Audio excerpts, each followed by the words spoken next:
മർക്കോസിൻ്റെ സുവിശേഷത്തിൻ്റെ ആദ്യത്തെ 3 അധ്യായങ്ങൾ കാണാനായിട്ട് കർത്താവ് നമ്മളെ സഹായിച്ചു.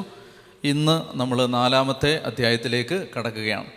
ഈ 4-ാമത്തെ അധ്യായത്തിൽ വളരെ പ്രധാനപ്പെട്ടത്, നമുക്ക് വളരെ പരിചയമുള്ളതുമായ ഒരു ഉപമ പറഞ്ഞുകൊണ്ടാണ് കർത്താവ് ഈ 4-ാം അധ്യായം ആരംഭിക്കുന്നത്. 4-ാം അധ്യായത്തിൻ്റെ ഒരു പ്രത്യേകത, മർക്കോസ് 4-ൻ്റെ പ്രത്യേകത, മർക്കോസ് ഈശോയുടെ പ്രബോധനങ്ങൾ വിവരിക്കുന്ന അധ്യായമാണ് 4-ാമത്തെ അധ്യായം. ഈശോയുടെ പ്രബോധനം, മർക്കോസിൻ്റെ സുവിശേഷത്തെ സംബന്ധിച്ച് നമ്മൾ മനസ്സിലാക്കിയത് അതിൽ സംഭവങ്ങളാണ് കൂടുതലും, ഈശോയുടെ പ്രബോധനങ്ങൾ സംഭവങ്ങൾക്കാണ് മർക്കോസ് പ്രാധാന്യം കൊടുത്തിരുന്നത്. അപ്പോൾ എപ്പിസോഡായിട്ടാണ് മർക്കോസ് പറഞ്ഞു പോകുന്നത്. അപ്പോൾ ഈശോയുടെ പ്രബോധനം അതിൽ മത്തായിയുടെ സുവിശേഷത്തെ താരതമ്യപ്പെടുത്തിയാലോ ലൂക്കായുടെ സുവിശേഷത്തെ കമ്പയർ ചെയ്താലോ നമുക്ക് കാണാൻ പറ്റും മർക്കോസിൽ ടീച്ചിങ് വളരെ കുറവാണ്. എന്നാൽ മർക്കോസിൻ്റെ സുവിശേഷത്തിലെ പ്രബോധനങ്ങൾ എല്ലാം തന്നെ വളരെ പ്രധാനപ്പെട്ടതുമാണ്. അപ്പോൾ മർക്കോസ് ദൈവരാജ്യത്തെക്കുറിച്ചുള്ള ടീച്ചിങ് പറയുന്ന അധ്യായമാണ് 4-ാമത്തെ അധ്യായം. ആ 4-ാം അധ്യായത്തിൽ നമുക്ക് നല്ല പരിചയമുള്ള ഉപമയാണ് വിതക്കാരൻ്റെ ഉപമ. അത് പറഞ്ഞുകൊണ്ടാണ് അദ്ദേഹം ആ സംഭവം ആ ഉപമ വിവരിച്ചുകൊണ്ടാണ് 4-ാം അധ്യായം തുടങ്ങുന്നത്. നമുക്കതിലേക്ക് കടക്കാം. കടൽ തീരത്ത് വെച്ച് 4-ാം അധ്യായം 1-ാം വാക്യം, കടൽ തീരത്ത് വെച്ച് യേശു വീണ്ടും പഠിപ്പിക്കാൻ തുടങ്ങി. ഈശോയുടെ ഒരു പ്രത്യേകത, ഏത് സാഹചര്യം അനുകൂലമാണെങ്കിലും പ്രതികൂലമാണെങ്കിലും ഏത് സാഹചര്യത്തിലും ഈശോയ്ക്ക് ദൈവവചനം പ്രഘോഷിക്കണം എന്ന ഉത്കടമായ ദാഹം ഉണ്ടായിരുന്നു. അപ്പോൾ ആ ദാഹം ഉണ്ടായിരുന്നത് കൊണ്ട് കർത്താവ് സെറ്റിങ്ങിനെ പ്രാധാന്യത്തോടെ എടുത്തില്ല. എന്നുവെച്ചാൽ എനിക്ക് ഇത്രയും വാട്ട്സ് സൗണ്ട് സിസ്റ്റം ഉണ്ടെങ്കിലേ ഞാൻ പ്രസംഗിക്കൂ എന്ന് പറയുന്ന ആളായിരുന്നില്ല യേശു. എൻ്റെ മുമ്പിൽ ഒരു 5000 പേരിരുന്നാലേ ഞാൻ പ്രസംഗിക്കൂ എന്ന് പറയുന്ന ആളായിരുന്നില്ല യേശു. യേശുവിൻ്റെ പ്രത്യേകത, വചനം പ്രസംഗിക്കുക എന്നത് മറ്റാരുടെയും ആവശ്യത്തെക്കാൾ അധികം യേശുവിൻ്റെ ആവശ്യമായിരുന്നു. മനസ്സിലാവുന്നുണ്ടോ? നമ്മളിൽ പലരുടെയും വചനപ്രഘോഷണത്തിൻ്റെ ആവശ്യബോധം തീരുമാനിക്കുന്നത് ഈ വചനം ആവശ്യപ്പെടുന്ന ആളുകളാണ്. എന്നാൽ യേശുവിൻ്റെ വചനപ്രഘോഷണത്തിൻ്റെ പ്രത്യേകത, ഈ വചനം പ്രഘോഷിക്കണമെന്നത് മറ്റാരുടെയും ആഗ്രഹത്തെക്കാളും അധികം യേശുവിൻ്റെ ആഗ്രഹമായിരുന്നു. നമ്മൾ കാണുന്നുണ്ട് അപ്പോസ്തല പ്രവർത്തനം 16-ാം അധ്യായത്തിൽ പൗലോസിനും ശീലാസിനും പ്രാർത്ഥിക്കാൻ ഒരു സ്ഥലമില്ലാതെ വരുമ്പോൾ അവർ നദീതീരത്തെ ഒരു പ്രാർത്ഥനാ സ്ഥലത്തേക്ക് പോയി എന്ന് നമ്മൾ വായിക്കുന്നുണ്ട്. എന്ന് പറഞ്ഞാൽ നദിയുടെ തീരത്ത് ഒരുമിച്ചിരുന്ന് പ്രാർത്ഥിച്ചു.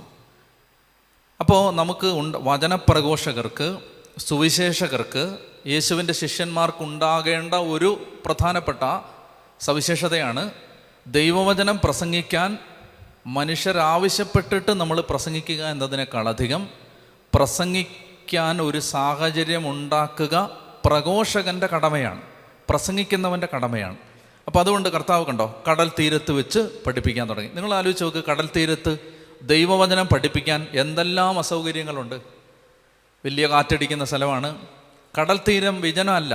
നമ്മുടെ ബീച്ചുകൾ, ഒറ്റപ്പെട്ട സ്ഥലങ്ങളിൽ ആളില്ലാത്ത സ്ഥലങ്ങൾ, അതുപോലെയുള്ള അല്ല. കടൽ തീരം എന്ന് ഇവിടെ ഉദ്ദേശിക്കുന്നത് വളരെ തിരക്കുള്ളൊരു സ്ഥലം, ചന്ത പോലെ തിരക്കുള്ളൊരു സ്ഥലം. നമ്മളിപ്പോൾ തിരുവനന്തപുരത്താണെങ്കിൽ നിങ്ങൾ വിഴിഞ്ഞത്ത് പോയിട്ടുള്ളവർക്ക് വിഴിഞ്ഞം കടപ്പുറത്ത് പോയാൽ മീൻ വിൽക്കുന്ന ആളുകളുടെ തിരക്ക്, മീൻ വാങ്ങിക്കാൻ വരുന്നവരുടെ തിരക്ക്, കച്ചവടക്കാരുടെ തിരക്ക്, വണ്ടികൾ, ഇതുപോലെ തന്നെ അന്നത്തെ കാലത്ത് ഈ നദീ തീരത്ത് കടൽ തീരത്ത്, തിബേരിയാസിൻ്റെ തീരത്ത്, ഗലീലി കടലത്തിൻ്റെ തീരത്ത് കർത്താവ് പ്രസംഗിച്ചു എന്ന് പറഞ്ഞാൽ അത് the most populated area, crowded area, ഭയങ്കര ബഹളമുള്ള സ്ഥലം, ഡിസ്ട്രാക്ഷൻസ് ഒരുപാടുള്ള സ്ഥലം, പറയുന്നത് കേൾക്കാൻ ചിലപ്പോൾ ആളുകൾ സന്നദ്ധത പ്രകടിപ്പിക്കാൻ സാധ്യതയില്ലാത്ത സ്ഥലം എന്ന് പറഞ്ഞാൽ ഈ വചനപ്രഘോഷണത്തിന് എല്ലാ സാഹചര്യങ്ങളും പ്രതികൂലമായിരുന്നപ്പോഴും കർത്താവ് പ്രഭാതത്തിൽ എഴുന്നേറ്റാൽ ഒരു ചിന്തയുള്ളൂ, ഇന്ന് ആരോടെങ്കിലും വചനം പ്രസംഗിക്കണം. അപ്പോൾ കടൽത്തീരത്ത് വെച്ച് യേശു വീണ്ടും പഠിപ്പിക്കാൻ തുടങ്ങി. വളരെ വലിയൊരു ജനാവലി അവന് ചുറ്റും കൂടി. ഇതാണ് രണ്ടാമത്തെ ഒരു കാര്യം. എല്ലാ വാക്യത്തിലും ശ്രദ്ധിക്കാൻ കാര്യങ്ങളുണ്ട്. നിങ്ങൾ ദൈവവചനം കലർപ്പില്ലാതെ പ്രസംഗിക്കാൻ തയ്യാറായാൽ നിങ്ങളെ കേൾക്കാൻ ആരെങ്കിലും ഉണ്ടാവും. കേൾക്കാൻ ആളില്ലാത്തൊരവസ്ഥ വരില്ല. എപ്പോഴും ശ്രദ്ധിക്കണം, അത് ഞാൻ ദൈവവചനം ആരോട് പ്രസംഗിക്കും, ആരോടെങ്കിലും പ്രസംഗിച്ചേ പറ്റൂ എന്നൊരു ദാഹം നിങ്ങളുടെ ഉള്ളിലുണ്ടെങ്കിൽ കേൾക്കാൻ ആരെയെങ്കിലും ദൈവം കൊണ്ടുവന്ന് നിർത്തും. ഞാൻ കണ്ടിട്ടുണ്ട് ചില ആളുകൾ മനസാന്തരപ്പെട്ടവർ അവരുടെ ജീവിത കഥ പറയുമ്പോൾ അവരൊരിക്കലും ദൈവവചനം കേൾക്കാൻ സാധ്യതയില്ലാത്ത സ്ഥലങ്ങളിൽ വെച്ചാണ് അവർ ദൈവവചനം കേട്ടത്. ബസ്സിൽ വെച്ച്, ട്രെയിനിൽ വെച്ച്, ചന്തയിൽ വെച്ച്, ഇടവഴിയിൽ വെച്ച്, നാൽക്കവലകളിൽ വെച്ച് ദൈവവചനം കേട്ടു. എന്ന് പറഞ്ഞാൽ പ്രസംഗിക്കാൻ ഒരാൾ സന്നദ്ധനായാൽ കേൾക്കാൻ ഒരാളെ ദൈവം കാത്തു വെച്ചിട്ടുണ്ടാവും. ഹല്ലേലൂയാ. അപ്പോൾ ഈശോ കടൽത്തീരത്ത് വെച്ച് പ്രസംഗിച്ചു. വലിയൊരു ജനക്കൂട്ടം അവൻ്റെ ചുറ്റും കൂടി. അതിനാൽ കടലിൽ കിടന്ന ഒരു വഞ്ചിയിൽ അവൻ കയറി ഇരുന്നു. ജനങ്ങളെല്ലാം കരയിൽ കടലിന് അഭിമുഖമായി നിന്നു. അവൻ ഉപമകൾ വഴി അവരോട് സംസാരിക്കാൻ തുടങ്ങി. ഉപമ, പാരബിൾ. ഉപമയെന്ന് പറഞ്ഞാൽ അതിൻ്റെ പുറന്തോട് വളരെ ലളിതമാണ്, പക്ഷേ അതിൻ്റെ അകക്കാമ്പ് ആഴമുള്ളതാണ്. എന്നോട് ശ്രദ്ധിക്കുക. ഉപമയെന്ന് പറഞ്ഞാൽ അതിൻ്റെ ഔട്ടർ കവറ് വളരെ സിമ്പിളാണ്, പക്ഷേ അതിൻ്റെ കോർ അത് വളരെ ഡീപ്പാണ്. എന്ന് പറഞ്ഞാൽ ഇപ്പോൾ 2000 വർഷമായിട്ട് ഈ കഥകൾ മനുഷ്യർ വ്യാഖ്യാനിക്കുകയാണ്. ഇന്നും അതിൻ്റെ ഉള്ളർത്ഥങ്ങൾ ആഴത്തിൽ ഖനനം ചെയ്തെടുക്കാനാവാത്തതുപോലെ അത്യഗാധമാണ് അതിൻ്റെ ഉള്ളിൽ മറഞ്ഞു കിടക്കുന്ന മഹാനിധികൾ. അപ്പോൾ അതാണ് ഉപമകളുടെ പ്രത്യേകത. അപ്പോൾ ഈ ഉപമ ശരിക്കും പറഞ്ഞാൽ ഉപമ യേശുവാണ്. കാണുമ്പോൾ ഒരു മനുഷ്യൻ, അകത്തേക്കിറങ്ങുമ്പോൾ ആഴങ്ങൾ കണ്ടെത്താനാവാത്ത ദൈവം. യേശുവാണ് ഈ ഉപമ. ഈ കഥ, ലളിതമെന്ന് തോന്നിപ്പിക്കുന്ന ഈ കഥ. അപ്പം അന്നാലോചിച്ച് നോക്കുക, ആ കാലത്ത് ഒരു മനുഷ്യൻ വന്നു നിന്നു. കാണുമ്പോൾ ഒരു മനുഷ്യൻ, തച്ചൻ്റെ മകൻ, നസറത്തിലെ ദാരിദ്ര്യം നിറഞ്ഞു നിന്ന വീട്ടിൽ നിന്ന് വന്ന ഒരാൾ, നമ്മളെപ്പോലൊരു ചെറുപ്പക്കാരൻ, പക്ഷെ അവൻ ദൈവമായിരുന്നു. ഇതാണ് ഉപമ. ഉപമയുടെ പ്രത്യേകത ഏത് കൊച്ചുകുട്ടിക്കും മനസ്സിലാവും, പക്ഷേ ഏത് മഹാജ്ഞാനിക്കും ധ്യാനിച്ചാൽ ആഴം കണ്ടെത്താനാവാത്തതുപോലെ അത്യഗാധമാണ് അതിൻ്റെ ആഴം. അതാണ് ഉപമ. അപ്പോൾ അവൻ ഉപമകൾ വഴി സംസാരിക്കാൻ തുടങ്ങി. അപ്പോൾ പല കാര്യങ്ങൾ ഉപമകൾ വഴി അവരെ പഠിപ്പിച്ചു, അവരെ ഉപദേശിച്ചുകൊണ്ട് അവൻ പറഞ്ഞു. അടുത്ത വാക്യം, കേൾക്കുവിൻ, ലിസൺ. കർത്താവ് പറയുകയാണ്, ഇത് ഈശോ ആവർത്തിച്ച് പറഞ്ഞിരുന്നൊരു വാക്കാണ്. ശ്രദ്ധിച്ച് കേൾക്കുവിൻ, ലിസൺ. നിങ്ങളുടെ കാത് തുറന്നു തരിക. ഈ 3-ാമത്തെ വാക്യത്തിലാണിത്, ശ്രദ്ധിച്ച് കേൾക്കുവിൻ, കേൾക്കുവിൻ. അതുപോലെ തന്നെ 9-ാമത്തെ വാക്യത്തിലും ഈ ഉപമ പറഞ്ഞിട്ട് അവൻ പറയുന്നുണ്ട്. അവൻ പറഞ്ഞു, കേൾക്കാൻ ചെവിയുള്ളവൻ കേൾക്കട്ടെ. ഉപമ തുടങ്ങുന്നത് കേൾക്കുവിൻ എന്ന് പറഞ്ഞിട്ടാണ്. ഉപമ തീരുന്നത് കേൾക്കാൻ ചെവിയുള്ളവൻ കേൾക്കട്ടെ എന്ന് പറഞ്ഞിട്ടാണ്. എന്തിനാണ് അങ്ങനെ പറയുന്നത്? പറയുന്നതിൻ്റെ ഉദ്ദേശം ഇത്രയേ ഉള്ളൂ, ഇതിനെ നിസ്സാരമായിട്ട് എടുക്കരുത്. ഇതൊരു കഥയാണെന്ന് തോന്നും, ലളിതമാണെന്ന് തോന്നും, പക്ഷെ അഗാധമാണ് അതിൻ്റെ ആന്തരികത. അതുകൊണ്ട് കേൾക്കണം. അത് കേൾക്കുക എന്ന് പറഞ്ഞാൽ ഹൃദയം തുറന്ന് കേൾക്കണം. എപ്പോഴും ദൈവരാജ്യത്തിൻ്റെ രഹസ്യങ്ങൾ വെളിപ്പെട്ട് കിട്ടുന്നത് അങ്ങനെ ആഴത്തിലേക്ക് വലയെറിയാൻ സന്നദ്ധരാകുന്ന മനുഷ്യർക്കാണ്. അപ്പോൾ അതുകൊണ്ട് വചനം പഠിക്കുമ്പോൾ ദൈവം പറയുകയാണ്, നിങ്ങൾ ആഴത്തിലോട്ട് നോക്കണം. വെറുതെ അതിൻ്റെ പെരിഫറിയിൽ നിന്നിട്ട് വിളുമ്പിൽ നിന്നിട്ട് തിരിച്ചു വരരുത്, അകത്തോട്ട് നോക്കണം. പിന്നെന്തെന്നറിയാമോ, നമ്മളിതിൻ്റെ അർത്ഥം യഥാർത്ഥത്തിൽ തിരയേണ്ടത് കമൻ്ററികളിലോ പുസ്തകങ്ങളിലോ ഒന്നുമല്ല. ഇത് കർത്താവിനോട് ചോദിക്കണം. ഈ ശിഷ്യന്മാർ ഓരോ കഥ പറഞ്ഞു കഴിഞ്ഞും വീട്ടിലെത്തുമ്പോൾ കർത്താവിനോട് ചോദിക്കുമായിരുന്നു, എന്താണിതിൻ്റെ അർത്ഥം? കർത്താവ് പറഞ്ഞു കൊടുത്തിരുന്നു അർത്ഥം. ഇന്നും ഇത് പ്രസക്തമാണ്. എന്താണ്, എന്തെങ്കിലും ഒരു ഉപമ വായിക്കുമ്പോൾ മനസ്സിലാവുന്നില്ലെങ്കിൽ അത് ഒരു കമൻ്ററി വായിച്ച് അതിൻ്റെ അർത്ഥം കണ്ടുപിടിക്കുക എന്നതിലും പ്രായോഗികമായി നമ്മൾ പരിശ്രമിക്കേണ്ടത് ഈശോയോട് ശാന്തമായി ഇരുന്നിട്ട് കർത്താവിനോട് ചോദിക്കുക, കർത്താവ് എന്താണ് ഇതിൻ്റെ അർത്ഥം? അതിൻ്റെ വെളിപ്പെടുത്തൽ വരാൻ തുടങ്ങും. ഇത് കർത്താവ് പഠിപ്പിക്കുമെന്നൊരു വാഗ്ദാനം ഇല്ലേ? എല്ലാ കാര്യങ്ങളും ക്രിസ്തുവിൻ്റെ അഭിഷേകം നിങ്ങളിൽ വസിക്കുന്നതിനാൽ അവൻ എല്ലാ കാര്യങ്ങളും നിങ്ങളെ പഠിപ്പിക്കും. ഹെബ്രായർ 8 പുതിയ ഉടമ്പടിയെക്കുറിച്ച് പറയുമ്പോൾ പറയുന്നുണ്ട്, ഇനി ആരും അവരെ ദൈവത്തെക്കുറിച്ച് പഠിപ്പിക്കേണ്ടതില്ല, ദൈവം തന്നെ അവരെ പഠിപ്പിക്കും. പിന്നീട് യെശയ്യാ പ്രവചനമുണ്ട്, ദൈവത്താൽ അവർ പഠിപ്പിക്കപ്പെട്ടവരാകും. യെശയ്യാ 55 വാക്യമുണ്ട്, പ്രഭാതത്തിൽ ശിഷ്യനെ എന്ന പോലെ അവൻ്റെ കാതുകളെ ഉണർത്തും. അപ്പോൾ ഇത് ദൈവം പറഞ്ഞു തരും, പ്രത്യേകിച്ച് വചനത്തിൻ്റെ അർത്ഥം. അപ്പോൾ അതുകൊണ്ട് ഇതാണ് ലിസൺ. മാത്രമല്ല ഈ കേൾക്കുവിൻ എന്ന് പറയുന്ന ആ വാക്യം 3-ാമത്തെ വാക്യത്തിലും 9-ാമത്തെ വാക്യത്തിലും നമ്മൾ കാണുന്ന കേൾക്കുവിൻ എന്ന പ്രയോഗം മറ്റൊന്നിൻ്റെ മാറ്റൊലിയാണ്, വേറൊരു കാര്യത്തിൻ്റെ എക്കോയാണ്. ഇറ്റ് ഈസ് എക്കോയിങ് സംതിങ് എൽസ്. ആണത് എക്കോ ചെയ്യുന്നത്? അത് പ്രതിധ്വനിപ്പിക്കുന്നത്, ഓർമ്മപ്പെടുത്തുന്നത്. നമ്മൾ വായിക്കുന്നുണ്ട് നിയമാവർത്തനം 6 ഇസ്രായേലേ കേൾക്കുക, ഷമ Israel, listen hear O Israel. ആരാ പറഞ്ഞേ? യഹോവയായ ദൈവം. ഇവിടെ മർക്കോസ് പറയുകയാണ് കേൾക്കുവിൻ എന്ന്. ഈ കടൽ തീരത്ത് വെച്ച് ഈ മണൽത്തരികളെയും തിരമാലകളെയും ഈ കാറ്റിനെയും സാക്ഷി നിർത്തി ഒരാൾ പറയുമ്പോൾ മർക്കോസ് പറയുകയാണ്, യഹൂദ കണ്ണുപൂട്ടി ഹൃദയം ഏകാഗ്രമാക്കി ധ്യാനിക്കുക. പഴയ നിയമത്തിൻ്റെ ഇരുണ്ട താൾപ്പുറങ്ങളിൽ എവിടെയോ നിന്ന് ദൈവം വിളിച്ചു പറഞ്ഞില്ലേ ഒരിക്കൽ, ഇസ്രായേലേ കേൾക്കുക. എന്താണ് അതിൻ്റെ അർത്ഥം? അതേ ദൈവമാണ് ഇതാ നിൻ്റെ മുമ്പിൽ ഈ വള്ളത്തിലിരുന്ന് നിന്നെ പഠിപ്പിക്കുന്നത്. ഈശോയുടെ ദൈവത്വത്തെ എക്കോ ചെയ്യുന്ന ചില വാക്കുകളാണിതെല്ലാം. നമ്മൾ നേരത്തെ കണ്ടിരുന്നു, ഈശോ പറയുന്നുണ്ട്, ഞാൻ മണവാളനാണ്, ഞാൻ സാബത്തിൻ്റെ കർത്താവാണ്, അതുപോലെ ഞാൻ നിയമം തരുന്നവനാണ്. അപ്പോൾ ഇങ്ങനെ ഒരുപാട് കാര്യങ്ങളിലൂടെ നമ്മൾ ഈ കണ്ട അധ്യായങ്ങളിലൊക്കെ ഈശോ ദൈവമാണ് എന്ന് പരോക്ഷമായി മർക്കോസ് സ്ഥാപിക്കുന്നതും കൂടി ഇതിൻ്റെ അർത്ഥമാണ് ഈ കേൾക്കുവിൻ എന്ന് പറയുന്നത്. മനസ്സിലാവുന്നുണ്ടോ? ഓക്കെ. ഇനി അടുത്തത്, ഇത് നമ്മൾ ഈ വിധക്കാരൻ്റെ ഉപമ നമുക്ക് ഒത്തിരി നമ്മൾ കേട്ടിട്ടുള്ളതാണ്. ഞാൻ അത് വേഗം ഒന്ന് പറഞ്ഞു പോയിട്ട് എനിക്ക് കുറച്ചുകൂടെ നിങ്ങൾ ആഴത്തിൽ മനസ്സിലാക്കണമെന്ന് ഞാൻ ആഗ്രഹിക്കുന്നത്, ഇതിൻ്റെ ഒടുവിൽ ഈശോ പറയുന്ന ചില വാക്യങ്ങളുണ്ട്, അതിൻ്റെ അർത്ഥമാണ്. ബാക്കിയൊക്കെ നമുക്ക് ഒത്തിരി അറിയാവുന്ന കാര്യങ്ങളായതുകൊണ്ട് ഞാൻ അതിൻ്റെ ഡീറ്റെയിൽസിലേക്ക് പോകുന്നില്ല, പെട്ടെന്ന് ഞാനൊന്ന് പറഞ്ഞു പോവാണ്. അതായത് 4 തരം പ്രതികരണങ്ങൾ ദൈവവചനത്തോട് മനുഷ്യരുടെ ജീവിതത്തിൽ മനുഷ്യർ കാണിക്കും. 4 തരത്തിൽ. ഇപ്പം നീ ആരോടെങ്കിലും സുവിശേഷം പറയാൻ പോയാൽ, ഒരു 10 പേരോട് സുവിശേഷം പറഞ്ഞാൽ, ഈ 10 പേരോട് പറഞ്ഞു കഴിയുമ്പോൾ ഈ 4 തരത്തിലുള്ള പ്രതികരണം അവരിൽ നിന്നുണ്ടാവും. മനസ്സിലാവുന്നോ? അത്രയാണ്. വളരെ സിമ്പിളായിട്ട് പറഞ്ഞാൽ, നമ്മൾ ഇന്നും ദൈവരാജ്യത്തെക്കുറിച്ച് പറയുമ്പോൾ, ഇപ്പം ഞാൻ ഈ പറഞ്ഞുകൊണ്ടിരിക്കുന്നത് സുവിശേഷമാണ്. ഈ സുവിശേഷം പറയുമ്പോൾ ഈ സുവിശേഷം കേൾവിക്കാരിലേക്ക് എത്തുമ്പോൾ അതിന് 4 ടൈപ്പ് ഓഫ് റെസ്പോൺസ് ഉണ്ടാവാം. 4 തരത്തിലാണ് മനുഷ്യർ ഇതിനെ എടുക്കുന്നത്. അതാണ് ഈശോ ഈ വിധക്കാരൻ്റെ ഉപമയിലൂടെ പറയാൻ ആഗ്രഹിക്കുന്നത്.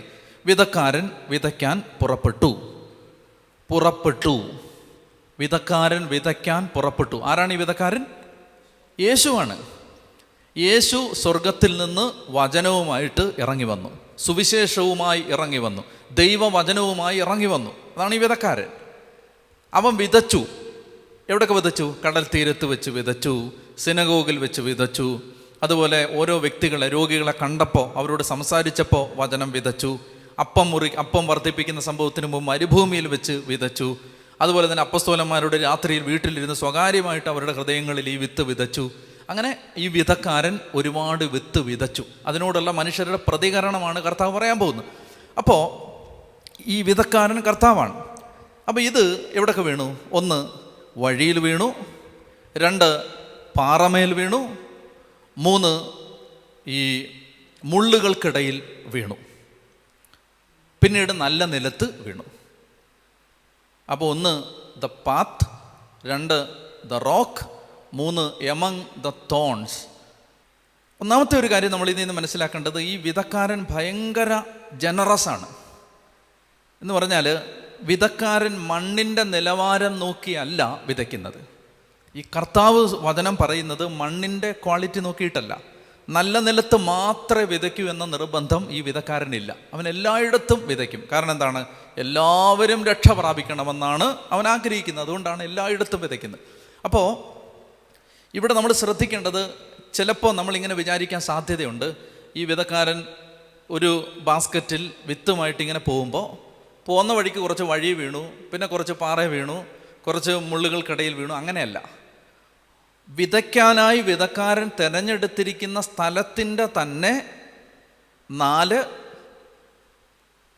ഭാഗങ്ങളാണിത്. അല്ലെങ്കിൽ 4 തരം മണ്ണ് ഒരേ ഭൂമിയിൽ തന്നെയുള്ള 4 ടൈപ്പ് സ്ഥലമാണിത്. അതായത് നിങ്ങൾക്ക് അയാൾക്കൊരു 5 ഏക്കർ സ്ഥലമുണ്ടെങ്കിൽ ആ 5 ഏക്കറിൽ അയാൾ വിതയ്ക്കുകയാണ്.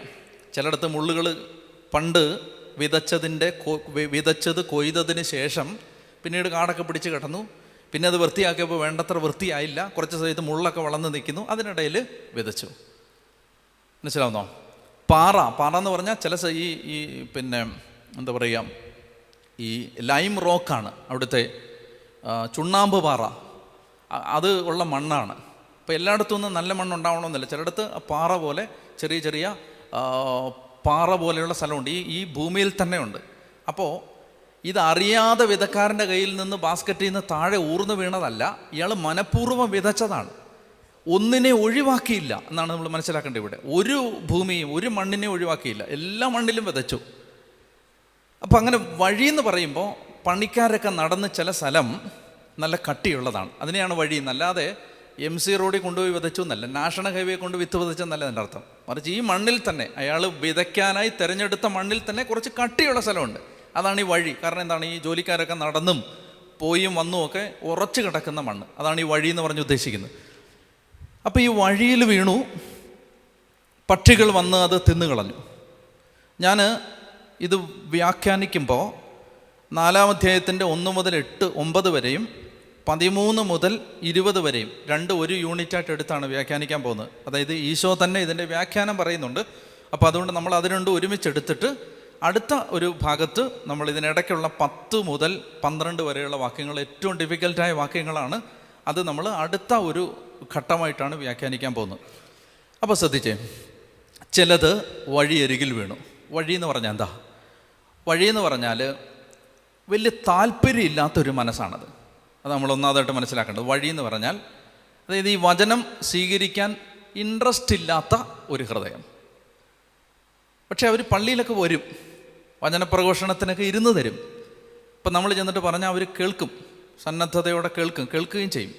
പക്ഷേ വലിയൊരു ഇൻട്രസ്റ്റ് ഇല്ല, അതിനകത്തൊരു വലിയ ദാഹമൊന്നുമില്ല. അപ്പോൾ അതാണ് വഴി. അതിൻ്റെ ഈ ഇൻട്രസ്റ്റ് ഇല്ലാത്ത എന്താ? ഇൻട്രസ്റ്റ് ഇല്ലാത്തതിൻ്റെ കാര്യം ഇതിൻ്റെ വില അറിഞ്ഞുകൂടാ. ഈ വഴി നിൽക്കുമ്പോൾ ഒരു പ്രോബ്ലമുണ്ട്. വഴി നിൽക്കുമ്പോൾ ഒരുപാട് പേരെ കാണുന്നുണ്ട്, ഒരുപാട് കാര്യങ്ങൾ കാണുന്നുണ്ട്, ഒരുപാട് ശബ്ദം കേൾക്കുന്നുണ്ട്. അപ്പോൾ ഒത്തിരി കാര്യത്തിനിടയിൽ ഈ കാര്യം കേൾക്കുമ്പോൾ അതിൻ്റെ ഒരു വില അറിഞ്ഞുകൂടാ. അതുകൊണ്ടാണ് ഈ അങ്ങനെയുള്ള ഹൃദയം ഉണ്ടല്ലോ, വഴിയത്. ആ വഴിക്കകത്തോട്ട് ഈ വചനം കയറില്ല. ആരുടെയും കുറ്റമല്ലത്, അതിനകത്ത് കയറില്ലത്. കാരണം പല കാര്യത്തിൽ ഒരു കാര്യമാണ് അവർക്ക് വചനം കയറില്ല. അപ്പോൾ എന്ത് ചെയ്യുന്നു? അത് വിതച്ചു, വിത്ത് അവിടെ വീണു. പക്ഷെ ഇയാൾക്ക് വലിയ ഇൻട്രസ്റ്റ് ഇല്ലാത്തതുകൊണ്ട്, വിത്തിനെ വേണ്ട പോലെ പരിഗണിച്ചില്ലാത്തതുകൊണ്ട് എന്ത് ചെയ്തു? ഇയാൾ അങ്ങോട്ട് തിരിഞ്ഞ് വേറൊരു കാര്യം ശ്രദ്ധിക്കാൻ പോയപ്പോൾ ഇത് സാത്താൻ വന്ന് എടുത്തുകൊണ്ട് പോയി. സാത്താൻ ഇങ്ങനെ നോക്കി നിൽക്കുകയാണ്. വിതയ്ക്കപ്പെട്ട ഏത് വചനവും എടുത്തുകൊണ്ട് പോകാൻ പിശാച് നിൽപ്പുണ്ട്.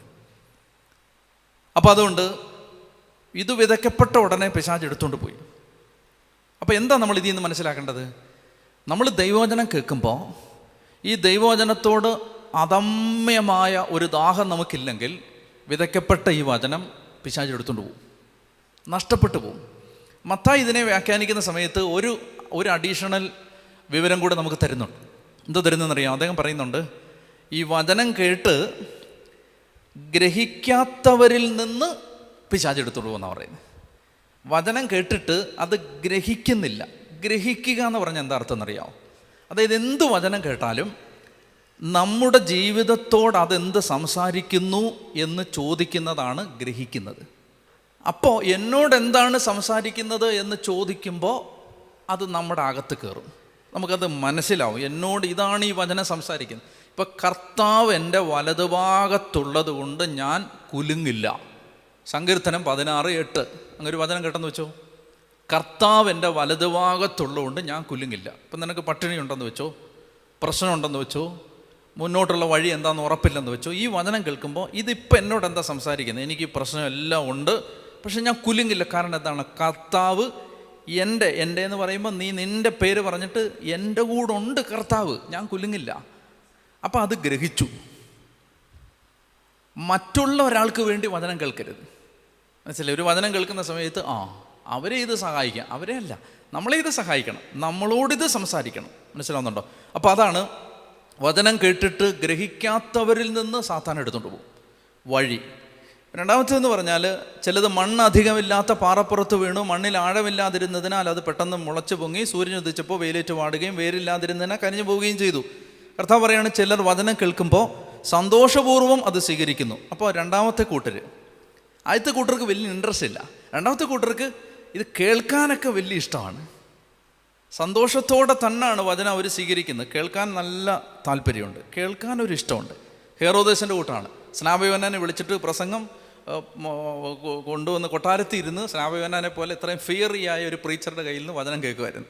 കേൾക്കാൻ ഇഷ്ടമാണ്, പക്ഷെ ജീവിതത്തിൽ മാറ്റം വരുത്താൻ ഇഷ്ടമില്ല, കേൾക്കാൻ ഇഷ്ടമാണ്. അപ്പോൾ സന്തോഷത്തോടെ അവർ വചനം സ്വീകരിക്കുന്നു.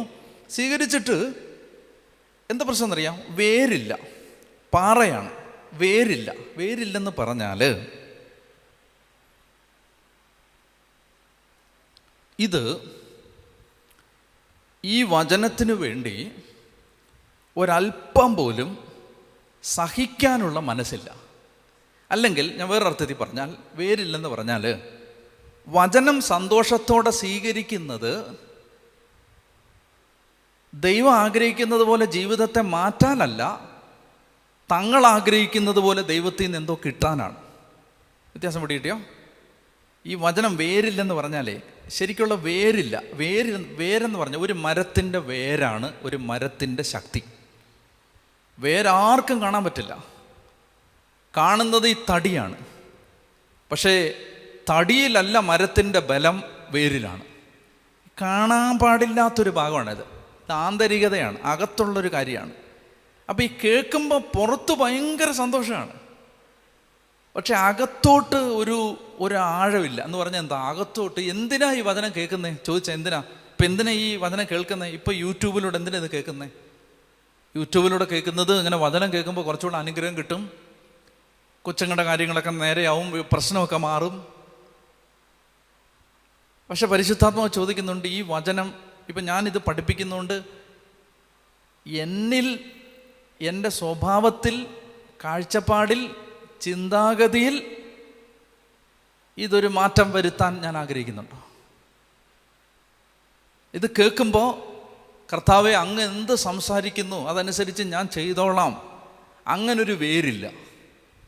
അപ്പം എന്തെന്നറിയാമോ? പ്രയാസം വരും. കൺവെൻഷൻ കഴിഞ്ഞ് വീട്ടിൽ ചെല്ലുമ്പോൾ ഭർത്താവ് മദ്യപിച്ചിട്ട് നിൽക്കുന്ന കണ്ടാൽ, ഓ ഈ വചനമൊന്നും കേട്ടിട്ടൊരു കാര്യമില്ലെന്ന് തോന്നും. അപ്പോൾ അപ്പോഴേ വചനം പോവും. പൈസയ്ക്ക് ബുദ്ധിമുട്ട് വരുമ്പോൾ, ആരെങ്കിലുമൊക്കെ എതിരാകുമ്പോൾ, പള്ളിയിൽ ആരെങ്കിലുമൊക്കെ തെറ്റിദ്ധരിക്കുമ്പോൾ, ആരെങ്കിലുമൊക്കെ 10 കുത്തുവാക്ക് പറയുമ്പോഴൊക്കെ ഈ ചെയ്യാനുള്ള ആവേശം അങ്ങ് തണുക്കും. വചനത്തോടുള്ളൊരു മമത അങ്ങ് കുറയും. പിന്നെ ബൈബിൾ വായിക്കാനൊക്കെ ഒരു വലിയ താല്പര്യമില്ലാതാവും. പലരും പറയുന്നത് കേട്ടിട്ടില്ലേ? അതായത് ഇത്രയും പ്രാർത്ഥിച്ചിട്ട് ഒന്നും കാര്യങ്ങളൊക്കെ പ്രതികൂലമായിട്ട് തന്നെ വരുന്നത്, അതുകൊണ്ട് ഇപ്പോൾ പ്രാർത്ഥിക്കാൻ ഒരു ഇൻട്രസ്റ്റ് ഇല്ല, ബൈബിൾ വായിക്കാൻ ഒരു താല്പര്യമില്ല. ഇതാ ഈ സാധനം, വേരില്ല. അതുകൊണ്ട് കർത്താവ് എന്താ പറയുന്നത്? ക്ലേശവും പീഡയും, വചനത്തെ പ്രതി ക്ലേശവും പീഡയും ഉണ്ടാകുമ്പോൾ തൽക്ഷണം അവർ വീണുപോകും. പിടികിട്ടിയോ? രണ്ടാമത്തെ കൂട്ടർ. ഈ മൂന്നാമത്തെ കൂട്ടരെന്ന് പറയുന്നത് വേറെ ചിലത് മുൾച്ചെടികൾക്കിടയിൽ വീണു, മുൾച്ചെടികൾ വളർന്ന് അതിനെ ഞെരുക്കിക്കളഞ്ഞു, അത് ഫലം പുറപ്പെടുവിച്ചില്ല. മുൾച്ചെടി എന്ന് പറഞ്ഞാൽ അതും സന്തോഷത്തോടെ തന്നെ വചനം സ്വീകരിക്കുന്ന ആളുകളാണ്. പക്ഷേ ഈ വചനം ആഴത്തിൽ വളരാതിരിക്കുന്നതിന് ഈ മണ്ണിൽ തന്നെ കുറച്ച് പ്രശ്നമുണ്ട്. ഹൃദയത്തിൽ തന്നെ ഈ വചനം ആഴപ്പെടാതിരിക്കാൻ ചില കാര്യങ്ങൾ ഇതിനെ ഇങ്ങനെ റിജക്റ്റ് ചെയ്തുകൊണ്ടിരിക്കും. അതെന്തൊക്കെയാണ് കർത്താവ് പറയുന്നത്? ലൗകിക വ്യഗ്രത. ലൗകിക വ്യഗ്രത എന്ന് പറഞ്ഞാൽ ഈ ലോകത്തിൽ ജീവിക്കുന്നതുമായി ബന്ധപ്പെട്ട കാര്യങ്ങളിലുള്ള വ്യഗ്രത. മനസ്സിലായില്ലേ? ഇപ്പം നമ്മൾ പല ആളുകളോട് സംസാരിക്കുമ്പോഴും ഞാൻ ശ്രദ്ധിച്ചിട്ടുണ്ട്, പ്രശ്നം പറയുകയാണ്. പ്രശ്നം പറയുമ്പോൾ നമ്മൾ പറയുകയാണ്, നിങ്ങൾ എന്നാലും ചോദിക്കേ, കർത്താവ് എന്താ പറഞ്ഞേ? യുഗാന്തം വരെ കർത്താവ് നിങ്ങളുടെ കൂടെ ഉണ്ടായിരിക്കും. അവരൊരിക്കലും അത് കേൾക്കില്ല. ഞാൻ പല ആളുകളെയും കണ്ടിട്ടുണ്ട്. നമ്മളിത് പറയുമ്പോൾ അവരിത് ശ്രദ്ധിക്കില്ല, അവർക്കത് വേണ്ട. അവരന്നേരവും പറയും, അതെങ്ങനെ ശരിയാവും, അത് പിന്നെ ഞാൻ അങ്ങനെ പോയി, ഞാൻ അവിടെ പോയി, ആ പ്രാർത്ഥനയ്ക്ക് പോയി, ഈ പ്രാർത്ഥന. അപ്പം നമ്മൾ വീണ്ടും പറയുകയാണ്, ദേ കർത്താവല്ലേ പറഞ്ഞത്, കർത്താവ് കൂടുണ്ട്, വലത്ത് കൈ പിടിച്ചിട്ടുണ്ട്, പേടിക്കണ്ട എന്ന് പറയുമ്പോൾ അത് കേൾക്കില്ല. ഞാൻ ഇഷ്ടം പോലെ ഞാൻ കണ്ടിട്ടുണ്ട്. നമ്മൾ പറയുമ്പോൾ നമുക്ക് അവസാനം അരിശം വരും, ഇത് കേൾക്കുന്നില്ല ഇവർ. കാരണം എന്താണ്? അകത്ത് കിടക്കുന്നത് വേറൊരു സാധനമാണ്. അകത്ത് കിടക്കുന്ന ഈ ജീവിത വ്യഗ്രത, എങ്ങനെങ്കിലും ഈ പ്രശ്നം ഒന്ന് പരിഹരിക്കണം, അത് മതി. വചനമൊക്കെ അവിടെ കിടക്കട്ടെ. ലൗകിക വ്യഗ്രത, ധനത്തിൻ്റെ ആകർഷണം. കണ്ടോ, വചനത്തെ ഞെരുക്കുന്ന ഏറ്റവും പ്രധാനപ്പെട്ട ശക്തികളിലൊന്ന് ധനമോഹമാണ്. നിങ്ങൾ ശ്രദ്ധിച്ചിട്ടുണ്ടോ? കർത്താവ് പറഞ്ഞത് എന്തറിയാം? ദൈവത്തെയും പിശാചിനെയും ഒരുമിച്ച് സേവിക്കാൻ പറ്റില്ലെന്നല്ല, ദൈവത്തെയും പണത്തെയും എന്നാണ് പറഞ്ഞത്. ദൈവത്തിൻ്റെ ഓപ്പോസിറ്റായിട്ട് ദൈവം നിർത്തിയത് സാത്താനെ അല്ല, പണത്തെയാണ്. കണ്ടോ, അത്രയും ഈക്വലായിട്ട് നിർത്തിയാണ് കാണിച്ചേ. പണത്തിന് വേണ്ടിയുള്ള ഒരാഗ്രഹം എവിടെ ശക്തമാവുന്നോ, ദൈവത്തിന് വേണ്ടി ആഗ്രഹം അവിടെ കുറഞ്ഞിരിക്കും. നിങ്ങൾ എന്തെല്ലാം അത്ഭുതം കാണിക്കുന്നവരാണെങ്കിലും കുറഞ്ഞിരിക്കും. ഇത് രണ്ടും മ്യൂച്വലി എക്സ്ക്ലൂസീവാണ്. ഒന്ന് കൂടുമ്പോൾ മറ്റേത് കുറയും, അത് ഉറപ്പാണ്. അപ്പം അതുകൊണ്ടാണ് ഈ കണ്ടോ, ധനത്തിൻ്റെ ആകർഷണം, ധനമോഹം, അത് കിടക്കുന്ന ഒരാളിൽ വചനം കയറില്ല. ഈ ജിംനാസ്റ്റിക്സൊക്കെ കാണിക്കുമായിരിക്കും, കുറേ പ്രകടനങ്ങളെല്ലാം കാണിക്കുമായിരിക്കും, പക്ഷെ വചനം കയറില്ല. ഭീകരമായ ചില കാര്യങ്ങൾ നമ്മൾ കേട്ട് നടുങ്ങിപ്പോയിട്ടുണ്ട്. നമുക്ക് വിശ്വസിക്കാൻ പറ്റാത്ത കാര്യങ്ങൾ മനുഷ്യർ പറയും ചിലപ്പോൾ. പൈസ തട്ടിയെടുത്ത, ആരാ തട്ടിയെടുത്തത്? ഭയങ്കര വചനം വായി വെച്ച ആളുകൾ പൈസ തട്ടിയെടുത്തതിൻ്റെ കഥകൾ മനുഷ്യർ വേദനയോടെ പറയുന്നത് കേട്ടിട്ടുണ്ട്. പിന്നീട് ലൗകിക വ്യഗ്രത, ധനത്തിൻ്റെ ആകർഷണം, മറ്റു വസ്തുക്കൾക്ക് വേണ്ടിയുള്ള ആഗ്രഹം, ലോകവസ്തുക്കൾക്ക് വേണ്ടിയുള്ള ആഗ്രഹവും അവരിൽ കടന്നുകൂടി വചനത്തെ ഞെരുക്കുകയും അത് ഫലശൂന്യമാവുകയും ചെയ്യുന്നു. പിടികിട്ടിയോ? അതാണ് മുള്ളുകൾക്കിടയിൽ വീണ വിത്ത്. നാലാമത്തേത്, നല്ല മണ്ണിൽ വിതയ്ക്കപ്പെട്ട വിത്താകട്ടെ വചനം ശ്രവിക്കുകയും സ്വീകരിക്കുകയും ചെയ്യുന്നവരാണ്. എന്ന് പറഞ്ഞാൽ അവർക്ക് വചനം കേൾക്കുമ്പോൾ ഒറ്റ ആഗ്രഹമുള്ളൂ, കർത്താവേ അങ്ങയുടെ വചനം അങ്ങ് സംസാരിക്കണം. അങ്ങയോടുള്ള സ്നേഹമാണ് ഈ വന്നിരിക്കുന്നതിൻ്റെ കാരണം, വേറൊന്നുമില്ല. അങ്ങ് സംസാരിക്കും. അങ്ങ് സംസാരിക്കുമ്പോൾ കിട്ടാൻ സാധ്യതയുള്ള ഒരുപാട് കാര്യങ്ങളല്ല ഞങ്ങളുടെ ലക്ഷ്യം, അങ്ങ് സംസാരിക്കുന്നതാണ് ഞങ്ങളുടെ ആനന്ദം.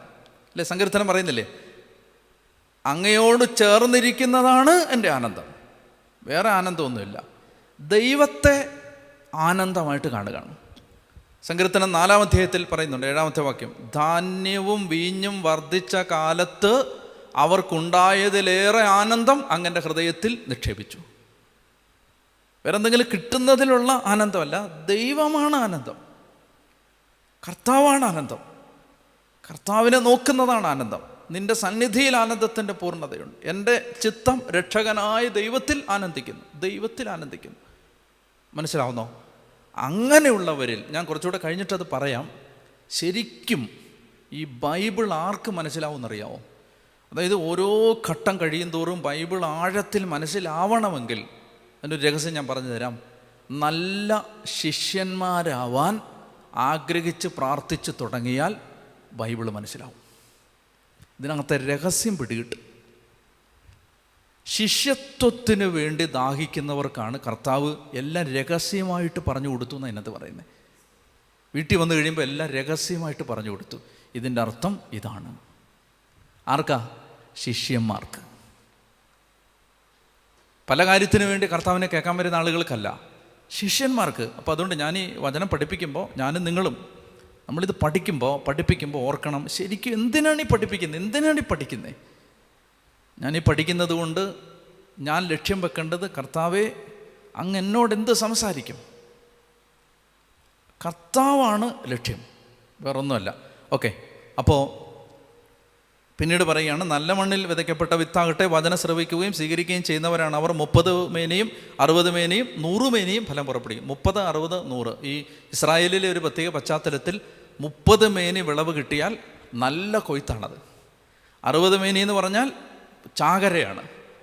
100 മേനി എന്ന് പറഞ്ഞാൽ മിറക്കിളാണ്, അത്ഭുതമാണ്. അപ്പോൾ ഇത്രയും പ്രതികൂലങ്ങൾ വചനത്തിനുണ്ടായെങ്കിലും നല്ല നിലത്ത് വീണത് 30, 60, 100 മേനി ഫലം പുറപ്പെടുവിക്കും എന്ന് പറഞ്ഞാൽ ഇതിൻ്റെ ഒടുവിൽ കർത്താവ് പറഞ്ഞ് അവസാനിപ്പിക്കുന്നത്, വചനം ഒരിക്കലും, റോമാലേഖനം 10-ാം അധ്യായത്തിൽ 9-ാം അധ്യായത്തിൽ പറഞ്ഞത്, ദൈവത്തിൻ്റെ വചനം ഒരിക്കലും പരാജയപ്പെടില്ല. ദൈവത്തിൻ്റെ വചനം ഒരിക്കലും പരാജയപ്പെടില്ല. അപ്പോൾ അത് 100 മേനി ഫലം പുറപ്പെടുവിക്കും എന്ന് പറഞ്ഞുകൊണ്ട് ഈ വിവരണം കർത്താവ് അവസാനിപ്പിക്കുകയാണ്.